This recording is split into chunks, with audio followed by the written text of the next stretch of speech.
ये कहानी एक ऐसे पुराने सैंडुक चेस्ट की है जो सदियों से एक परिवार के पास था और जिसने कई पीढ़ियों तक सिर्फ राज, डर और अनंत पीड़ा हाई दी।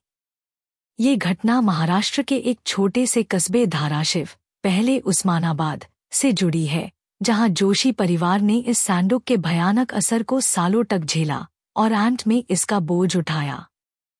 प्रोफेसर गणेश जोशी, एक 50 साल के एडहेड उम्रा के इतिहास के विद्वान, जिन्हें पुरानी वस्तुओं और प्राचीन इतिहास का बेहद शौक था, आज भी इस पुराने सैंडुक को बेड गौर से देख रहे थे। ये सैंडुक उन्हें उनके पूर्वजों ने विरासत में दिया था, जो जोशी परिवार में कई सदियों से चला आ रहा था। सैंडुक सागवान की घनेरी लकड़ी से बना था। इस पार गहरे रंग की नाक्शियाँ थीं जो किसी अनजान भाषा में गुड़े ह्यूमैंट्रॉन जैसी लगती थी, और उसमें एक अजीब सी धातु का ताला लगा हुआ था जो कभी खुला नहीं था। इस ताला पा भी वही अजीब निशान बेन ह्यूद जो सैंडुक पारदा परिवार की पीढ़ी दर पीढ़ी चली आ रही कहानियों के अनुसार इस सैंडुक को कभी खोला नहीं जा सकता था और आईसी हमेशा बैंड हाई रखना चाहिए था, क्योंकि इसमें कुछ ऐसा बैंड था जो अगर बाहर आ गया तो सिर्फ तबाही ला सकता था। गणेश, जो इन कहानियों को सिर्फ पुराना अंधविश्वास और गांव के लोगों की बातें मानते थे, अक्सर इस सैंडुक को देखते और सोचते कि इसके अंदर क्या राज छुपा हो सकता है। उनके दिमाग में हजारों सवाल घूमते थे। क्या इसमें कोई खजाना है, कोई प्राचीन पुस्तक, या सिर्फ खाली जगह? गणेश के पिताजी राम जोशी, जो अब 80 साल के हो चुके थे और बिस्तर पारदा, ने एक शाम उन्हें अपने पास बुलाया। उनकी आवाज कैंप रही थी। गणेश, उन्होंने धीरे से कहा, वो सैंडुक, उससे दूर रहना। हमारे परिवार में कई पीढ़ियों से अजीब घटनाएं होती रही है। जब भी कोई इस सैंडुक को खोलने की कोशिश करता है या आईसी छूने की हिम्मत करता है। उन्होंने बताया कि उनके दादा के भाई वासुदेव ने एक बार इस सैंडुक को खोलने की कोशिश की थी और उसके बाद उनका मानसिक संतुलन पूरी तरह बिगड़ गया था। वो महीनों तक बिना कुछ बोले घर में घूमते रहे और एफआईआर एक दिन गायब हो गए। वासुदेव को अंदर की आवाजें सुनाई देती थीं। राम जोशी ने फसफ्यू से ठ्यू कहा। उन्होंने गणेश को सख्ती से चेतावनी दी कि इस सैंडुक से हमेशा दूर रहे, क्योंकि ये सिर्फ एक चीज नहीं, एक शाप है। पर गणेश का जिज्ञासु दिमाग अन बातों को मानने को तैयार नहीं था। उनके लिए हर राज एक चुनौती थी जिसे सुलझना जरूरी था। वो चुपके से सैंडुक को अपने पुराने धूल भरे स्टडी रूम में ले आए, जहां उन्होंने आस पार अपना रिसर्च शुरू किया। स्टडी रूम हवेली के सबसे सुनसान हिस्से में था, जहां कोई आसानी से नहीं आता था। सैंडुक को वहां लाने के बाद से गणेश को एक अजीब सा भरीपन महसूस होने लगा था, जैसे कमरे की हवा में कोई अदृश्य दबाव हो। गणेश ने सैंडुक की नाक्शियों और उसके ताला के बैर में गहरी खोजबीन शुरू की। उन्हें लगा कि ये नाक्शियाँ किसी बहुत पुरानी, विलुप्त भाषा में लिखी है। उन्होंने अपनी पुरानी पुस्तकों और रिसर्च पेपर्स में मिलते जुलते निशानों की तलाश की। कई महीनों की मेहनत और रिसर्च के बाद उन्हें एक पुराने जद ग्रंथ में इन नाक्शियों से मिलती जुलती लिपि मिली। ये ग्रंथ उनके परिवार के पुराने कबाड़ में मिला था, जो उनके पूर्वजों ने सदियों पहले लिखा था। ग्रंथ में लिखा था कि ये एक बंधन सैंडुक है, जिसमें किसी अतृप्त आत्मा को कैद किया गया है। इस आत्मा को शांत करने के लिए एक प्राचीन, गोपनीय यज्ञ किया गया था और इस सैंडुक में बैन कर दिया गया था। ग्रंथ में ये भी लिखा था कि इस सैंडुक को खोलने की कोशिश करने पर आत्मा अपने बंधन से मुक्त हो सकती है और मुक्त करने वाला उसका पहला शिकार होगा, जिसके अंदर वो आत्मा प्रवेश करेगी। ये कोई आम मृत्यु नहीं होगी, बल्कि रूह का खाली हो जाना होगा। गणेश इन सब बातों को दिल से नहीं मान रहे थे, पर उनकी जिज्ञासा और बढ़ गई। उन्हें ये भी पता चला कि ताला कोई आम ताला नहीं था, बल्कि किसी खास मंत्र या विधि से खोला जा सकता था, जिसका जिक्र ग्रंथ में था। ग्रंथ में इस मंत्र का आधा हिस्सा लिखा था और बाकी हिस्सा गायब था, जैसे किसी ने जानबूझकर मिटा दिया हो। एक रात जब गणेश अपने स्टडी रूम में अकेला था और सैंडुक के पास बैठा अस ग्रंथ को पढ़ रहा था, उसने हवा में एक अजीब सी ठंडी और बासी गंध महसूस की, जैसे किसी बैंड जगह से आ रही हो। तभी यू सैंडुक के अंदर से एक धीमी, दर्द भरी गूंजती आवाज सुनाई दी। आवाज इतनी धीमी थी कि यूज लगा कि ये उसकी कल्पना है या कमरे के बाहर से आ रही है। पार जैसे हाय उसने ग्रंथ में अस आत्मा के बंधन के बैर में पढ़ना शुरू किया। आवाज और तेज हो गई, जैसे कोई अंदर से सिसक रहा हो या शायद सिसकार रहा हो। गणेश घबरा गया, उसके रोंगटे खड़े हो गए, पर उसने खुद को संभाला और सोचा कि शायद ये उसके थके हुए दिमाग का खेल है।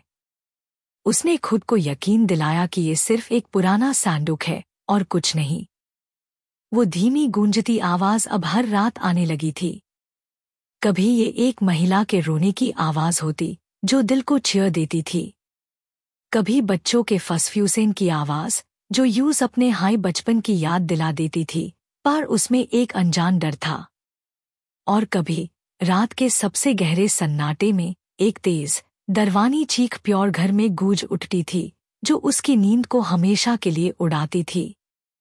गणेश की नींद उड़ चुकी थी। वो हमेशा ताक हुआ रहता था, उसके चेहरे पार गहरे हल्की आ गए दा और उसकी आंखें हर समय लाल रहती थी। उसकी पत्नी शीतल ने उसके बदलते व्यवहार को नोटिस किया। क्या हुआ है तुम्हें, गणेश? शीतल ने चिंता से पूछा। उसने गणेश के हाथ पकड़ लिए। तुम क्यों इतने परेशान और थके हुए लग रहे हो? तुम ठीक से सो भी नहीं रहे हो। गणेश पहले तो चुप रहा, वो शीतल को डराना नहीं चाहता था। पाजाब शीतल ने ज्यादा जोर दिया, उसने यूं सैंडुक और उससे आने वाली आवाजों के बैर में बताया। शीतल ने पहले तो उसकी बात को हंसी में उड़ा दिया। ये सब तुम्हारे दिमाग का खेल है, गणेश। तुम ज्यादा किताबें पढ़ रहे हो। ये एक पुराना सैंडुक है और कुछ नहीं। इस सैंडुक को फेंक दो या किसी मंदिर में दे आओ और चैन से जियो। पाजाब गणेश ने उससे जोर देकर कहा कि आवाजें असली है, तो शीतल ने भी हवेली में अजीब महसूस करना शुरू कर दिया। यूज लगा जैसे कोई यूज डो रहा हो या उसके पीछे से गुजर रहा हो। पार गणेश अब और भी ज्यादा जिज्ञासु हो चुका था। यूज लगा कि इस सैंडुक में असल में कुछ गहरा राज छुपा है, एक अनकही दास्तान। उसने ग्रंथ के गायब हिस्से को ढूंढने की दान ली। यूज लगा कि वही यूज इस पहेली का हाल बताएगा। उसने कई प्राचीन पुस्तकालयों, धाराशिव के आसपास के मंदिरों और इतिहास के पुराने रिकॉर्ड्स को खंगला। हर जगह वो सिर्फ एक हाय शब्द ढूंढता था, असंजान भाषा के निशान। कई महीनों की तलाश और अनंत रात की नींदधर्मी के बाद यूज एक पुराने धूल भरे मंदिर के बुजुर्ग पंडित जी के पास अस ग्रंथ का बाकी हिस्सा मिला। पंडित जी ने उससे पूछा कि वो ये सब क्यों ढूंढ रहा है, और जब गणेश ने सैंडुक के बैर में बताया तो पंडित जी का चेहरा सेफ्त पैट गया। ग्रंथ में लिखा था कि इस सैंडुक में एक नई दुल्हन की आत्मा कैद है, जिसका नाम मृदुला था, जिसे उसके पति ने धोखा दिया था। अस दुल्हन और उसके 2 मासूम बच्चों को उसी आश्रम में कत्ल कर दिया गया था जहां अस आत्मा को बैन किया गया था। मृदुला की आत्मा इतनी दुखी, क्रोधित और अतृप्त थी कि यूज शांत करना मुश्किल था, इसलिए यूज हमेशा के लिए इस सैंडुक में बैन कर दिया गया। ग्रंथ में अस ताला को खोलने का पूरा मंत्र और विधि लिखी थी, पर उसमें एक भयानक चेतावनी भी थी, जो ऐसी खोलेगा, यूज इस आत्मा के दुखों को अपनाना होगा, उसकी पीड़ा को महसूस करना होगा, और वो आत्मा यूज कभी नहीं छोड़ेगी। वो आत्मा उसके अंदर प्रवेश करेगी और उसके जरिए अपना बदला लेगी। गणेश ने वो ग्रंथ घर ले आया। उसका दिमाग हजारों सवालों से भरा हुआ था। रात का सन्नाटा था और हवेली में हर जगह छुपी थी, सिवाय उसके स्टडी रूम से आने वाली गूंजती आवाजों के। शीतल सो रही थी, उसकी नींद गहरी थी। गणेश अपने स्टडी रूम में अकेला था, उसकी आंखें सैंडुक पर टिकी थीं। सैंडुक की गूंजती आवाज अब और भी साफ हो चुकी थी, जैसे वो यूज सीधे पुकार रही हो, यूज अपने अंदर बुलाना चाहती हो। ग्रंथ में लिखा था कि अगर सही मंत्रा ना पढ़ा गया तो आत्मा और भी क्रोधित हो सकती है और बंधन तोड़ सकती है, जिससे तबाही हो सकती है। गणेश ने दिल हाय दिल में मंत्रा पढ़ना शुरू किया। उसकी आवाज धीमी थी, पर हर शब्द साफ था। हर शब्द के साथ कमरे में एक तेज, असहनीय ठंडक बढ़ने लगी, जो उसके शरीर को झंझोड़ रही थी। सैंडुक के चरण तरफ एक हल्का नीला धुंध छाने लगा, जो धीरे धीरे गहरा होता जा रहा था। जब गणेश ने अंतिम शब्द पढ़ा और आस मंत्रा के राज को पूरा किया, तो ताला अपने आप धीरे से खुल गया, एक पुरानी, जंग लगी आवाज के साथ। जैसे हाय ताला खुला, सैंडुक के अंदर से एक तेज, चाकाचौंध करने वाली रोशनी निकली और उसके साथ हाय एक तेज, बेहद दरवानी चीख प्योर घर में गूंज उठी। चीख इतनी दरवानी थी कि शीतल भी अपनी गहरी नींद से चीख कर उठ गई। वो डरते हुए गणेश के स्टडी रूम की तरफ भागी, उसका दिल जोर से धड़क रहा था। उसने दरवाजा खोला और जो देखा, उसने उसकी आत्मा तक हिला दी। कमरे में एक तेज हवा का बावंदर चल रहा था, जिससे कमरे की हर चीज उड़ रही थी। सैंडुक का ढक्कन खुला हुआ था और उसके अंदर से एक नूनली सफेद रोशनी निकल रही थी, जो पूरे कमरे को रोशन कर रही थी। गणेश जमीन पर गिरा हुआ था, उसकी आंखें खुली थीं, पर उसमें कोई जिंदगी नहीं थी, बस एक खाली पैन था। उसका चेहरा पूरा सफेद था, जैसे उसके शरीर से सारी जान निकल गई हो, और उसकी शरीर पर कोई भी चोट नहीं थी। शीतल की आंखें चौड़ी हो गई, उसके मुंह से कोई आवाज नहीं निकल पा रही थी।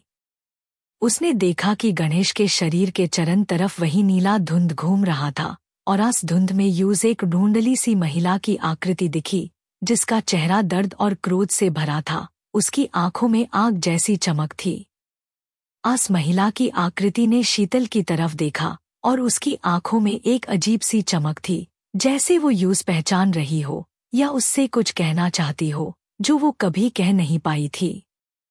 उस दिन के बाद गणेश जोशी कभी वापस नॉर्मल नहीं हो पाए। वो जिंदा तो द, पर उनकी रूह जैसे कहीं और चली गई थी। वो बस खाली आंखों से दीवारों को देखते रहते, और कभी कभी उनके होठों से धीमी, गूंजती आवाज में वो ही पुराने मंत्रा के शब्द निकलते द, जैसे उनकी आत्मा अन शब्दों में बंध गई हो। डॉक्टरों ने उन्हें मानसिक रोगी घोषित कर दिया, पर शीतल जानती थी कि ये सिर्फ कोई बीमारी नहीं, बल्कि सैंडुक का काम है, मृदुला की आत्मा का बदला। सैंडुक अब भी स्टडी रूम में था, उसका ढक्कन खुला हुआ था, और उसके अंदर से वो हल्की नीली रोशनी हमेशा निकलती रहती थी, जो कमरे को एक अलग हाई माहौल दे रही थी। रात के सन्नाटे में घर में अजीब आवाजें आने लगी, कभी किसी के चलने की, जो घर के हर कमरे में सुनाई देती थी, कभी बच्चों के रोने और हंसने की, और कभी गणेश के रूम से तेज चीख, जैसे मृदुला उसके अंदर से चिल्ला रही हो। शीतल ने कई बार उस महिला की आकृति को घर में घूमते देखा था, यूज लगा जैसे वो हर कोने में यूज ढूंढ रही हो। वो अब पूरी तरह से अकेली थी, अपने हाई घर में एक कैदी की तरह। उसने पंडित जी से मदद मांगी, वही पंडित जी जिन्होंने यूज ग्रंथ का बाकी हिस्सा दिया था। पंडित जी ने आकर हवेली में पूजा की, पर जब उन्होंने सैंडुक को देखा तो उन्होंने सर हिला दिया। उन्होंने कहा कि आत्मा अब मुक्त हो चुकी है और यूज रोकना इंसान के बस की बात नहीं है। उन्होंने बताया कि जब गणेश ने सैंडुक खोला था तो उस आत्मा ने उसके शरीर में प्रवेश कर लिया था, और अब वो बदला लेना चाहती है। बदला अन सबसे जो उसकी खुशी को छीना था, और अब हर उस परिवार से जो आज सैंडुक से जुदा था, या जिन्होंने उसकी पीड़ा को देखा था। एक रात शीतल ने अपने 10 साल के बेटे राहुल को रूम से बाहर आते देखा। राहुल एक बहुत मासूम बच्चा था, और यूज रात में अकेला बाहर आना पसंद नहीं था। जब शीतल ने उसकी तरफ देखा तो उसने देखा कि राहुल की आंखें चमक रही थीं, और उसके होठों पर वही दरवानी मुस्कुराहट थी जो उस महिला की आकृति के चेहरे पर थी। राहुल धीरे धीरे सैंडुक की तरफ बढ़ रहा था, उसकी चल में एक अजीब सी बेजान पाना था। शीतल ने यूज रोकने की कोशिश की, पर उसका शरीर जम चुका था, जैसे किसी ने यूज बंद दिया हो। राहुल ने सैंडुक को छुपा और उसकी आंखें और तेज चमकने लगी। उसके चेहरे पर अब मृदुला की हाई परछाई दिख रही थी। राहुल अब बस आत्मा के कब्जे में था। वो भी गणेश की तरह हो गया था, बस खाली आंखों से देखता रहता। उसके शरीर में अब मृदुला की आत्मा थी। शीतल ने अपना सब कुछ खो दिया था, पति, बेटा और अपनी शांति। उसने आज सैंडुक को घर से निकलने की कई कोशिशें की, पर जब भी वो यूज छूटी तो यूज एक तेज झटका लगता और वो उससे दूर हो जाती, जैसे सैंडुक में कोई अदृश्य शक्ति हो जो यूज रोक रही हो। सैंडुक अब और ज्यादा रोशन हो चुका था और उसके अंदर से आने वाली आवाजें और तेज हो गई थीं, जो अब सिर्फ रोने या सिसकने की नहीं, बल्कि एक अजीब से गान की आवाज थी जो विजय की लगती थी। धाराशिव के लोग जोशी परिवार से दूर रहने लगे। उन्हें पता था कि सैंडुक ने काम कर दिया है और उसने परिवार को बर्बाद कर दिया है। शीतल अब अकेली रहती थी उस हवेली में जहां उसकी जिंदगी, उसका परिवार और उसकी सारी खुशियां बर्बाद हो चुकी थीं। वो हवेली अब और भी सुनसान और डरवानी लगती थी। हर कोने में एक अनजान डर छुपा था। रात के सन्नाटे में जब चांदनी हवेली में आती थी तो यूं सैंडुक के पास गणेश और राहुल की परछाइयां दिखती थीं, जो चुपचाप खादी रहती थीं। उनकी रूहें शायद वहां बंद गई थीं। और आज सैंडुक से अब भी वही गूंजती आवाज आती थी, पर अब वो सिर्फ दर्द की नहीं थी, बल्कि विजय की आवाज थी, जैसे आत्मा खुश हो कि उसने अपना बदला ले लिया है। कभी कभी शीतल को लगता था कि वो आत्मा उससे भी बात कर रही है, उसके कण में फुसफुसती है, तुम भी आओगी, तुम्हारी बारी भी आएगी। ये कहानी आज भी धाराशिव में सुनाई जाती है, उस पुराने सैंडुक की, जिसके अंदर एक अतृप्त आत्मा कैद थी और जो आज दिन मुक्त हो गई जब एक जिज्ञासु प्रोफेसर ने यूज खोलने की हिम्मत की। लोग कहते हैं कि वो सैंडुक आज भी आस हवेली में है, खुला हुआ, और उसके अंदर से अब भी वही गूंजती आवाज आती है जो नए शिकार का इंतजार कर रही है, ताकि वो अपने पुराना सैंडुक और गूंजती आवाज, विरासत का शाप का अंतिम अध्याय लिख सेक और अपने अनंत बदले की कहानी को पूरा कर सेक। और जो भी आस हवेली के पास से गुजरता है, यूज आज भी आस सैंडुक से आने वाली ठंडी हवा और आस आवाज की गूंज महसूस होती है, जो कहती है कि राज कभी नहीं मरते।